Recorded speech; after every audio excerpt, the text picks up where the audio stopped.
A brand new Tesla Model 3 versus a used Tesla Model S. It's an age-old question that has a different answer almost every month. Today, it's different again, and I'm here with Eli Burton, who's going to come on because this is Wednesday, and it's time for his segment Supercharged with Eli Burton, and we're going to tackle this issue because the answer is now different than it was a couple of months ago. So let's tackle that just in 1 second. Taking over the world, electrifying the world, E4 Electric! Welcome to E4 Electric, your number one source of unbiased electric car news. If this is your first time here, go ahead and click on the subscribe button down there so you don't miss anything moving forward. Just like I mentioned, Eli is going to be here in just 1 second. And yes, there, as you know, things have changed. Model S and Model X got a bit of a refresh. When I say a bit, it's a big refresh. Model 3 sales have been going strong, and the over-the-air updates, especially for their self-driving features, have been amazing.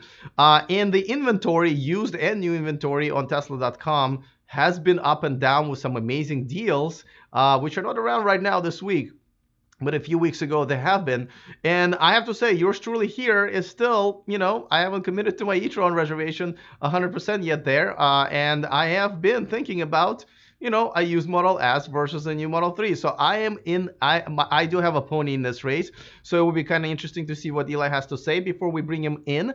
A quick reminder that this video and this channel is sponsored by Byte. And check out the all-new M-Byte coming to the US and Europe next year, starting at only $45,000. Become one of 50,000 of us who have reserved one. It takes about $0 to get it, and of course just about 60 seconds. Amazing car. Check it out and go to the description of this video and click on the link to reserve yours today. All right, let me bring in Eli and get his opinion on this. Eli, how the heck are you doing this week? Alex, I'm doing well, man. Great to be back on your show. I'm excited to be talking about this issue because this is the number one question, the most common question I'm getting right now from people about to buy their first Tesla. Should they buy a new Model 3 or consider the used Model S market? That is so weird because I have the same question, and I've been, and people ask me, Alex, well, aren't you going for the e-tron or Byton or this? Why are you going back to Tesla and Model 3? Well, listen, I've told, I don't know, I thought it was pretty clear that I was going to reserve e-tron and it was going to be my front runner, but I was going to see how Audi navigates this whole new, way we're making electric cars now. And I'm just not seeing everything that I want to see out of them. So I'm delaying my decision. But meanwhile, I'm thinking about, well, all right, maybe I should go to Tesla. Unbiased. That's what people do. Like, they complain that I'm biased, but then they complain when I'm unbiased. Like, I will go to Tesla, back to Tesla, even with all the crappy service that I've gotten, if I believe it's the better choice for me. So I am on the market for a Tesla as well. And used Model S versus a brand new Model 3 is kind of a struggle. So what do you tell those people? So I usually start by asking a couple questions, and it's usually to get a sense of how they're going to use the vehicle. Meaning, are they going to be doing short run driving? Is it going to be their commuter car? Are they going to be having to park it in a big city?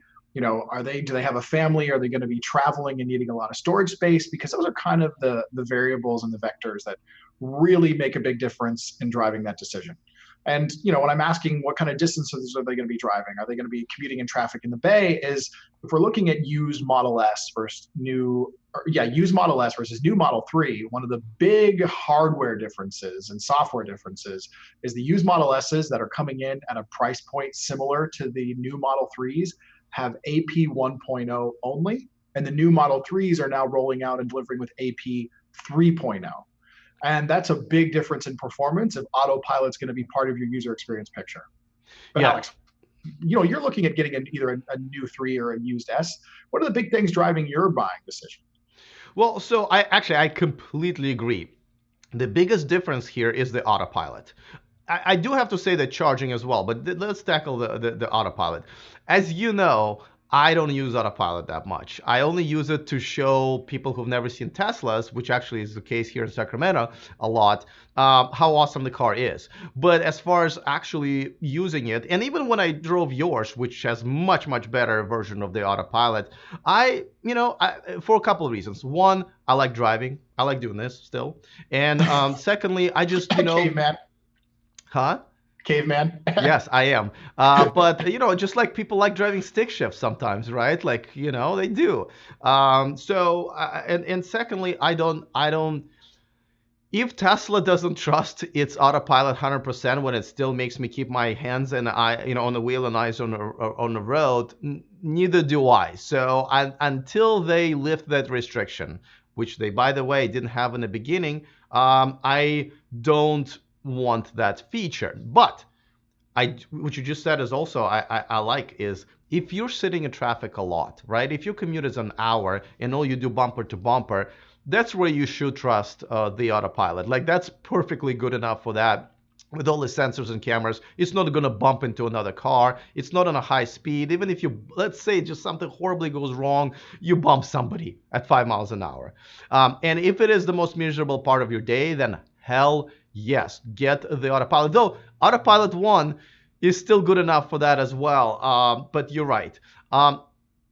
So yes, that would be one of the things. I completely agree with you. But my second one would be fast charging. As you know, I bought myself a whole entirely new car, Volt, because I absolutely refuse to supercharge because it's not supercharging. It's super slow refueling, if you ask me. What say you about that? Brand new Model 3 with up to 250 kilowatt charging versus the older Model S, which is essentially 75 or so kilowatt charging. Right. And in your case, I believe you had a 60 kilowatt battery. Is that correct, Alex? Yeah, yeah. But Yeah. if So I'm like if I'm buying at a a 60, new if I'm buying a used Model S, it could be something different. It could be 85 I or would say 70, right? with the 60 kilowatt battery, you have a very slow charge speed. I mean, the Model 3 now has this majorly boosted charge rate. I mean, where it can get up to 250 kilowatt, 1,000 mile per hour at peak charging on the V3 superchargers. But even with the V2 superchargers, I see Model 3 owners charging very often at the high 110s kilowatts of charging rate. And you guys get that initial, the Model 3 owners are getting that initial bit of charge very fast. Now, if you want to do an apples to apples comparison of the 3 to the S, I wouldn't even consider buying a used S60 at all, unless that's all that fits in your price range. Because a 60 kilowatt Model S at this many years old with that battery pack that they were running is going to maybe get you 170 usable miles, maybe. And you're going to have one of the most painfully slow charge speeds that you can imagine of the Tesla like fleet that's out there, aside from Roadster, but Roadster had even older tech. So if you're going to look at a used Model S, I wouldn't even consider a 60 kilowatt battery. I'd be looking at a minimum of an 85 if you're looking at older ones, in the under 40K price point. Because if not, you're just not going to have enough range to do any serious driving. Really? I mean, to be honest with you, if I would be buying a used Model S because of the pricing difference, I would be getting a 60. That's what I have right now. And seriously, man, I drive a lot. I drive about 22,000 miles a year. And, You I can never. get, Alex, you can get 85 kilowatt battery Model S's for 35K. No, I know, and we'll talk about those deals in a second because I have some shots that I took of one of the best inventory deals that I've seen in the last 3 or 4 weeks, and I was monitoring that, and I think you mentioned it in your podcast as well. But the 100, I think 70 right now is what I really get, and so probably I would say realistically 140 realistic miles that I have in my car. It hasn't been a problem ever, like literally ever, and I haven't had to even supercharge to like get me through the day or whatever. I think, and again, see, this is the thing. For me, I'd go with a 60. But if you have a longer commute, then yes, you should consider 85, which is also cheap. So I don't want to make it necessarily about me. I'm just saying I think people have choices.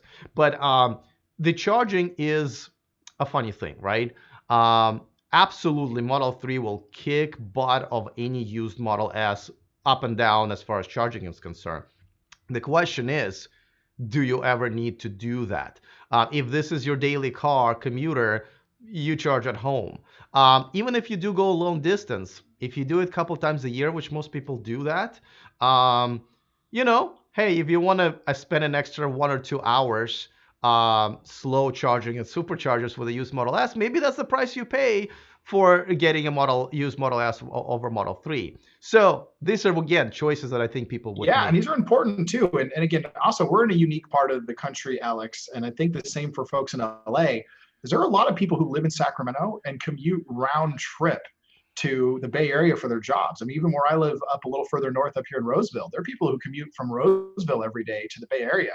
And that's a commute that I'm going to be doing. And I can't even do a round trip in my 75D. So for part of my decision that drove my upgrade to the new P100D with the new range is with a 345-mile range on the Performance Model S, I'll be able to finally do that round trip without stopping and charging. And for me, that's a huge change. If I were to go with a new Model 3, I'd also be able to do that as well, because Model 3 at 300 miles would get me round trip.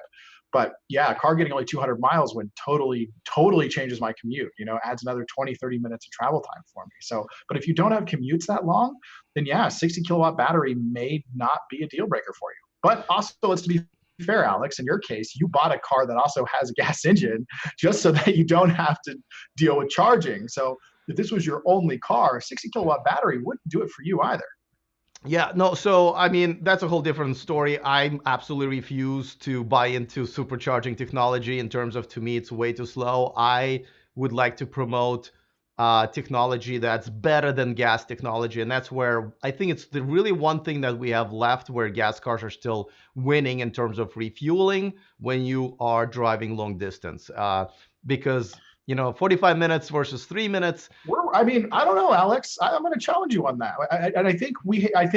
We're not fully there because most of the supercharging network is not V3 yet. It's still far and wide V2. But I mean, I even saw a report, I believe it was from Audi, comparing their charging to Tesla's and showing that the supercharger V3 can actually bring a car from 0 miles to 50% battery in 15 minutes. That Right. is a big change in initial charge speed and time off the road, no longer being a 45-minute endeavor. I mean, granted, that's just for Model 3s, just for new Model S and X rolling off the line. Right. And Tesla needs to backfill their market. But I would say a 15-minute stop to add an extra 135 miles on a car that at capacity can do 345 to 375 if you have the long range. That's getting pretty close to That what is getting pretty close. Absolutely.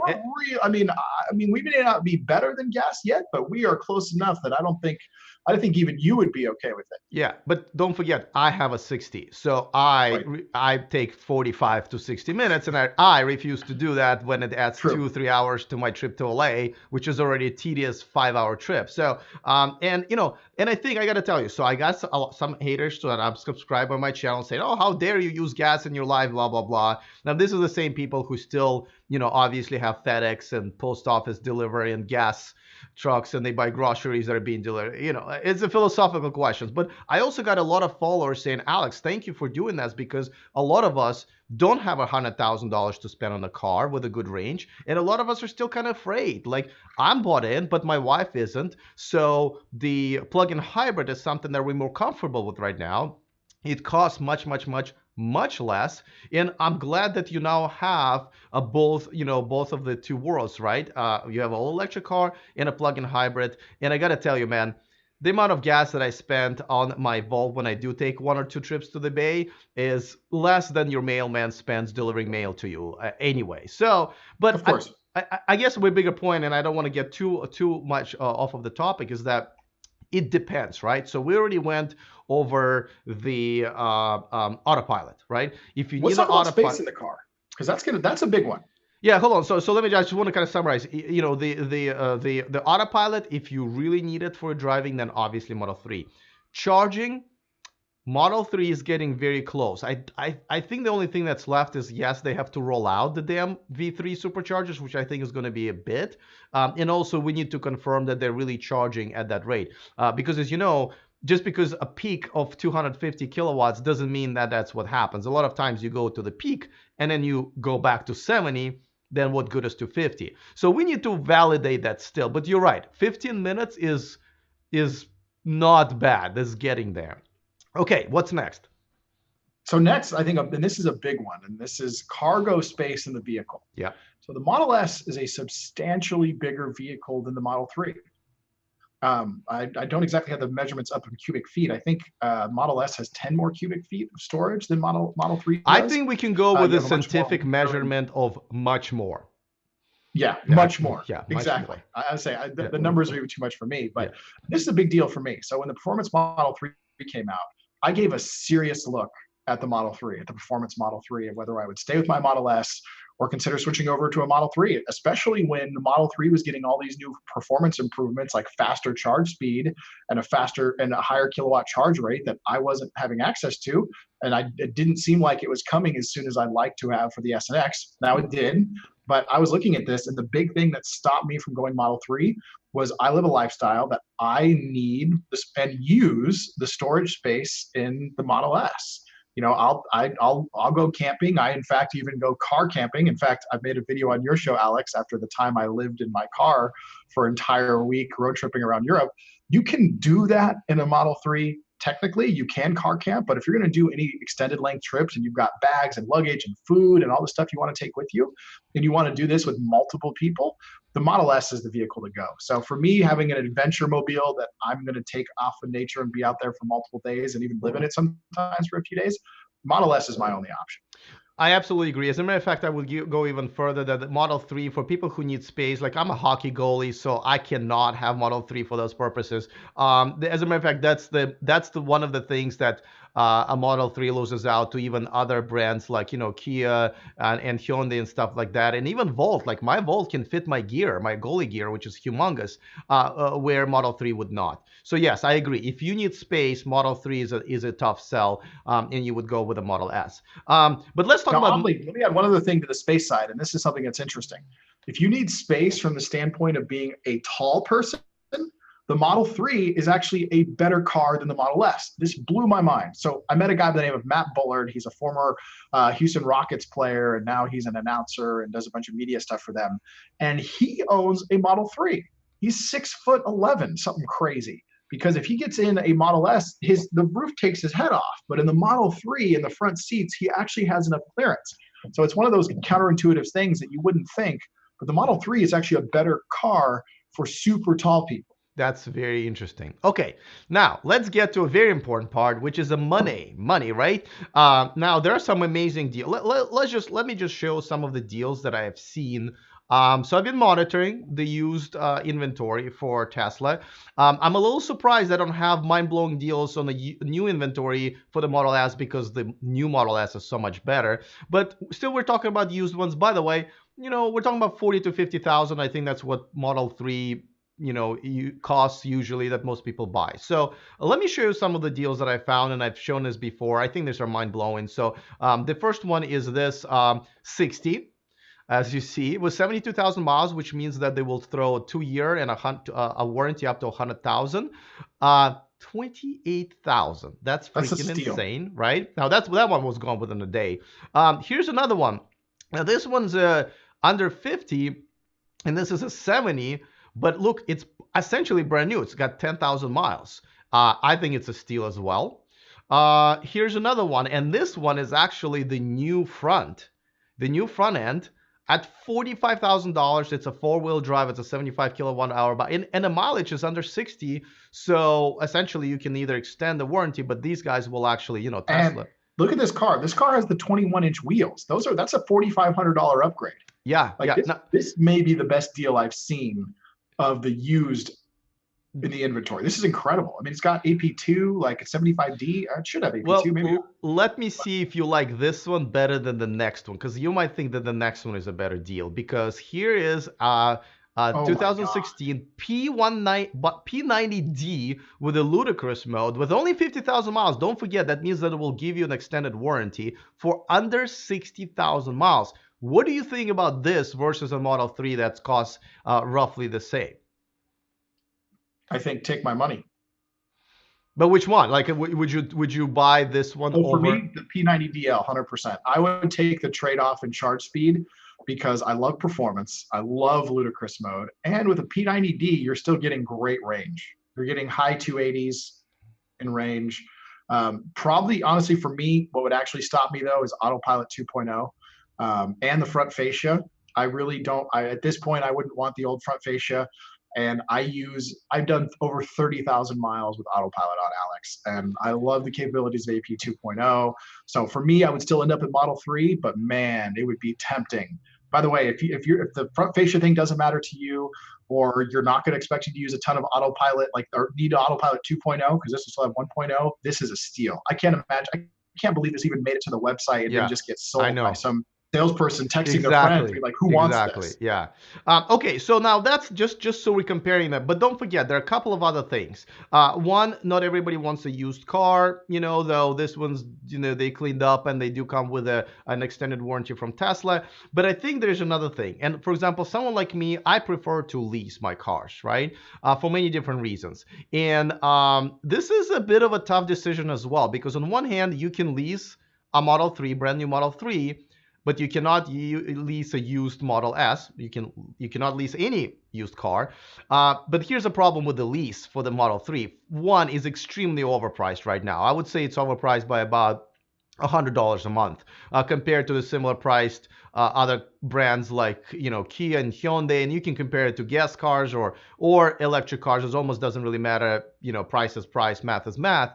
And secondly, you cannot buy that car out of the lease because Tesla is going to be getting them back and using them for the robotaxi project that they're going to be rolling out in a couple of years. So that's a tough one for me, I have to say. But this is something people do need to consider, obviously. Buy and used, lease versus buy. It's a personal decision and it makes it much tougher. Usually I go, hey, you drive less than 18,000 miles a year, you want to change your car every 3 or 4 years, you're stealing from yourself if you're not leasing. But in this case, man, I'm 50-50. What are your thoughts? I'm glad that I leased my first Tesla because how far the tech has come in even 2 years, not even 2 years. I'm actually about to transfer away my lease because I'm already going to the next one because 3 years is just too long. So now that being said, where we've come in the last 3 years and where the tech now is on the Model 3 with both the charge speed and range, the next improvements I think are going to be nice to have more than they're going to be need to haves. I'd say this recent decrease in saving me 50% of my time in supercharging, going from a half an hour to 15 minutes, is a lot bigger deal than going from 15 minutes to 7 minutes. Going from 200 miles to 345 miles, or sorry, 240 miles to 345 miles, it could be a lot bigger deal than maybe going 300 miles to 400 miles, right? So the utility of these things are going down. But if you always like to have new tech, then yeah, you should be leasing it. And with Model 3, if you go into a lease, you just need to understand that you're not going to have the option to buy on the other side. Now, if you fall into somebody like you, Alex, who's leasing to not own, leasing to experience an upgrade, then it's a perfect model for you. And the fact that Tesla is going to take it back wouldn't be an issue. Right. Well, so there are a couple of issues with that, though. The one is, again, the lease pricing is way too high for what it is. I believe they're asking for 4,500 down, which actually brings it up to about 5,500 down, which is a lot for a 3 month. It's only 10,000 mile allowance, and I prefer 12 or 15, and it still Oh, comes I didn't up. realize it's only 10. That's kind of Yeah, low. yeah, that's where That's it's low. already, yeah, and then it's 399 a month. Where everybody else, if you put that much money down for the similarly priced car, it's about 299. So that's number one problem. It's just way too expensive. But secondly, I keep explaining this to people is that a lot of times when I return my car to the leasing company, it may be worth more than the residual value, the value that we agreed it was going to be worth. So in that case, it would be silly of me. It's actually stupid of me to go and just give it back to them when I know it's worth more. So let's say we agreed on $50,000 and the car's worth 55. I want to buy it out of them for 50, sell it for 55, and keep the $5,000. With the Model 3, you won't be able to do that, and they will keep that money. That's another problem I have with that. And I also have a feeling the Model 3, especially with what they've got on board already, and as you consider the tax credit continues to phase out, so it's getting more expensive for new buyers, I think the Model 3 depreciation over 3 years is going to be very low.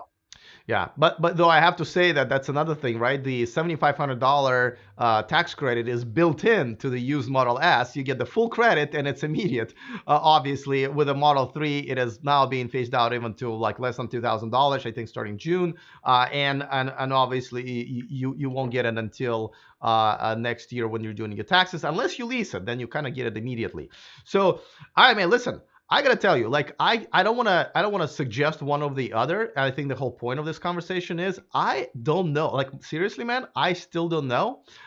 Granted, I'm deciding between other brands as well, but I don't know. My car goes back tomorrow, right? We're gonna see each other as you will be the witness of me returning my. God, this is my third Tesla, I'm going and to capture the tears. Please, I've actually already cried last night about it. So, but I will literally just be driving my Volt for the next, I don't know how long, maybe even the rest of the year until I want to make a good decision about it. Though, as you probably know, I really want to I want to put my money where my mouth is and the other way around. So if there will be another sponsor on my channel, that would be a car maker. I want to make sure that I buy the car from them just so I'm advertising the very car that I'm driving myself. Otherwise, I would be violating my number one rule here of just being honest and authentic. So that's another thing I want to make sure that I actually am in sync with, a potential sponsor I might have. And if I don't get another sponsor, I mean, obviously, besides Byton, then, I will just pick the car that I want to drive. And it might as well be Tesla, for many different reasons. So, And I know as much as you would like to continue driving a Tesla, especially because like how much you actually do like the car, I I think do. you're making the best choice for your audience that you're leaving it open for another electric vehicle manufacturer to be giving you their car because you will then be speaking from firsthand experience. And Alex, I know you're going to be telling us the bad and the ugly before we hear the good. So Yeah. And those you know what I brands mean? Like, know I that. think it's a great thing that you're going to sacrifice not driving a Tesla. So at one of these brands that you work with, it's going to give you the opportunity to tell people what these other options are actually like. Yeah. And we need to get more people talking about electric vehicles so we can get less people driving gas ones. Here's the thing. Any sponsor that I have in the agreement, there is a clause that I will not, absolutely not change any of my opinion and share it every time. A good, bad, and ugly, even if they're a sponsor. It's in my ByteDance agreement. It's in all agreements I've ever signed. If, let's say, an Audi or Kia, whatever, sponsors my channel next, there will be the same one. Otherwise, there will be no deal, no matter how much money they're giving it to me. I think those people who've been watching me for a while know that I've turned those deals down a couple of times. So when I will be driving a car of my sponsor, I will be telling you everything, good, bad, and ugly, and they know that as well, and they're okay with it. See, kudos to Byton. They know that I will be honest about their car as well. Anyway, I think we have given enough information for our viewers to make their own decision. I don't have an answer yet to myself, but I think we've given them enough information to think about this. Yeah, there's one thing I forgot to add, and I think this seems like a bigger deal than it is, but when you actually calculate the cost, it's not as huge. Some of these older used Teslas do still come with unlimited supercharging. Now, granted, you're going to be spending a good amount of time at the superchargers if you end up needing it. But the other thing is the cost of supercharging, unless you are driving insane amounts, like your job involves driving in regions and territories, you're not going to it's not going to be that much of a dollar value savings, but just something to be aware. The old ones do have unlimited supercharging, but if that's going to be a key factor in your savings and money, actually do the math on how much driving and how much supercharging you're going to be doing. In my case, I'm giving up unlimited supercharging going from my 75DS to my P100DL, but I'm no longer going to be supercharging except for once now when I take a trip to LA. So all my charging will now be at home, and that's what I want. So the amount of money I'm losing by giving up free supercharging may only be 100, $150 a year. Fair enough. All right, man. Listen, one last thing is still left to do. Tell me about a very exciting project you're working on, or really in the middle of right now. Tell what it's all about, because I know you talked about something very similar there as well recently. So really excited to tell you guys about this. So I'm just launching a new project. It's called the Tesla Geeks Show. It's a podcast I'm doing with Anwar Beck. He's from Super Tesla Geeks. If you guys are in the Tesla community, been to any of the unveiling events, anything Tesla SpaceX world, you've probably met him already. They used to do a lot of work on YouTube early in the day. They had one of the first videos showing launch reactions of the P100D. If you haven't seen those in a while, check it out. They're a lot of fun. But yeah, it's the Tesla Geek Show. It's a podcast. You can watch it. You can listen to it on podcast on iTunes. You can listen to it on Google. It's also available on our website, teslageekshow.com. And we're going to be most active on social media for this on Twitter at Tesla Geek Show. We're also going to have an Instagram for this as well. But basically, it's going to be me and Anwar Beck having fun, updating you on what's going on in Tesla world and Tesla community. But we're really focused on making this entertaining. So Yeah. we want you guys to have a good time, enjoy our banner, and we'll give you some light updates along the way. I think you're always entertaining, man. And by the way, we share a same sponsor. One of my sponsors, Evanex, is also sponsoring your podcast. So we both love that brand. We both have stuff on our cars from that brand. So it's a family at this point. So I love It that. is, man. And major thanks to Evan X for supporting our show from the founders from the very beginning. We really appreciate you guys. Absolutely. All right, man. Listen, I think we gave enough information to people to make their own decision. Obviously, this is going to be changing. We'll probably do another video like this in another 3 or 6 months when things will change again. But for now, I think everyone should have enough information. So thanks so much for hanging out with me again. I will see you next Wednesday. Thanks, Alex. All right, guys. I'm gonna put the links to the podcast, Eli's podcast. Let me know if you have any questions in the comment section, or share some of your thoughts if you're kind of in between those two, or you just made a decision between the used Model S and a Model 3, or even maybe you're decided on a different brand. That conversation will actually continue on Friday when I have Tom Malogny from Inside EVs. He's already announced on my show he's actually going for the Model 3 above everything else, which blew my mind. So we're going to talk to him about very similar topics, basically going to be Model 3 versus all of the other electric car versions. So that should be a great conversation. I'm looking forward to that. Don't forget to get on my VIP list where we have some exclusive stories that I don't cover on this channel just because there's not enough time. And we're also going to be featuring some exclusive deals, including the one from Evanex, probably one of the first deals with an exclusive discount only for those who are going to be on this list. So go to e4electric.com/VIP, the only way to get on that list. And of course, it's free, which I think is basically the best part. No, second best part. All right. Looking forward to your comments, guys. Other than that, see you next time. And remember to stay charged.